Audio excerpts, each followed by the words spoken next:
പിരിഞ്ഞു പോകാതിരുന്ന പ്രവർത്തകരെ മുതിർന്ന നേതാക്കൾ എത്തി തന്നെയാണ് അവരെ പറഞ്ഞ് സമാധാനിപ്പിച്ചത്. അവിടെ എ റഹീം ഉണ്ടായിരുന്നു.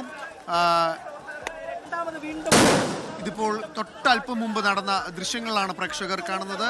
അവിടെ ഗ്രനേഡ് പോലീസ് പ്രയോഗിക്കേണ്ട ഒരു അവസ്ഥ വന്നിരുന്നു. അത്തരത്തിൽ അങ്ങനെയാണ് പ്രവർത്തകരെ അവിടെ നിന്നും ടിയർ ഗ്യാസ് പ്രയോഗിക്കേണ്ടി വന്നിരുന്നു. അവിടെ നിന്ന് അങ്ങനെയാണ് പ്രവർത്തകരെ മാറ്റിയത്. അത്തരത്തിൽ ആ സമയത്തുണ്ടായിരുന്ന ദൃശ്യങ്ങളാണ് പ്രേക്ഷകർ കാണുന്നത്.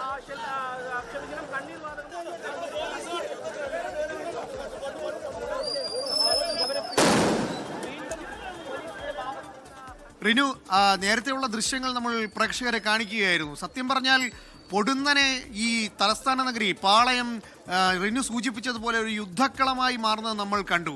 മുതിർന്ന നേതാക്കൾ എത്തിയിട്ട് പോലും പിരിഞ്ഞു പോകാൻ അവർ തയ്യാറായിരുന്നില്ല. ഒടുവിൽ സമാധാനിപ്പിച്ച് പറഞ്ഞു വിടുന്ന ഒരു കാഴ്ച. ഒരു പക്ഷേ അവരെത്തിയില്ലായിരുന്നെങ്കിൽ ഇത് കുറച്ചുകൂടി ശക്തമായി പ്രതിഷേധം മറ്റ് രീതികളിലേക്ക് കടന്നു പോകുമായിരുന്നു അല്ലേ?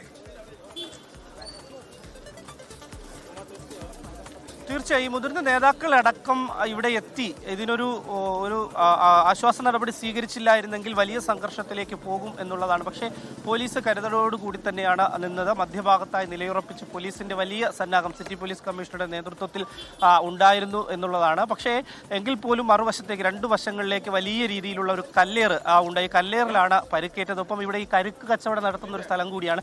ഈ കരുക്കിന്റെ വേസ്റ്റൊക്കെ തന്നെ ഉപയോഗിച്ച് പരസ്പരം എറിയുന്ന ഒരു സാഹചര്യമാണ് ഉണ്ടായത്. എന്തായാലും നിലവിൽ വിദ്യാർത്ഥികൾക്കുള്ള പരിക്ക് സാരമല്ല എന്നുള്ളതാണ് ഏറ്റവും പ്രധാനപ്പെട്ട ഒരു കാര്യം. ഇപ്പോൾ യൂണിവേഴ്സിറ്റി കോളേജിലേക്ക് SFI പ്രവർത്തകർ നീങ്ങുകയാണ്. സെക്രട്ടേറിയറ്റിന് മുൻവശത്തേക്ക് വലിയ രീതിയിലുള്ള ഒരു പ്രതിഷേധവുമായി അവർ പോയിരുന്നു. അതിനുശേഷം ഈ യൂണിവേഴ്സിറ്റി കോളേജ് ഇവരുടെ SFIയുടെ ഒരു ശക്തി കേന്ദ്രം കൂടിയാണ്. അവിടേക്ക് നീങ്ങുകയാണ് SFI പ്രവർത്തകർ. MP ജയരാജനും അതുപോലെ തന്നെ MP ജയരാജൻ ഉൾപ്പെടെയുള്ള നേതാക്കൾ, എ റഹീം MP ഉൾപ്പെടെയുള്ളവരെത്തി ഇവരെ സമാധാനിപ്പിച്ച് പിന്തിരിപ്പിച്ചു എന്ന് വേണം പറയാൻ. അതുകൊണ്ട് തന്നെ വലിയ സംഘർഷത്തിന് ഒരു അയവ് വന്നു എന്നുള്ളതാണ് ഏറ്റവും പ്രധാനപ്പെട്ട ഒരു കാര്യം. റീനുവിലേക്ക് വരാം. ഈ പറഞ്ഞതുപോലെ തന്നെ മുതിർന്ന നേതാക്കളുടെ ഒരു ഇടപെടൽ അവിടെ ഒരു സമാധാന അന്തരീക്ഷത്തിന് സാധ്യതയായി ഉണ്ടാക്കി. അത്തരത്തിൽ ഇപ്പോൾ KSU SFI പ്രവർത്തകർ അവിടെ നിന്ന് പിരിഞ്ഞു പോയിരിക്കുന്നു എന്നതാണ് ഏറ്റവും പുതിയ അപ്ഡേഷൻ.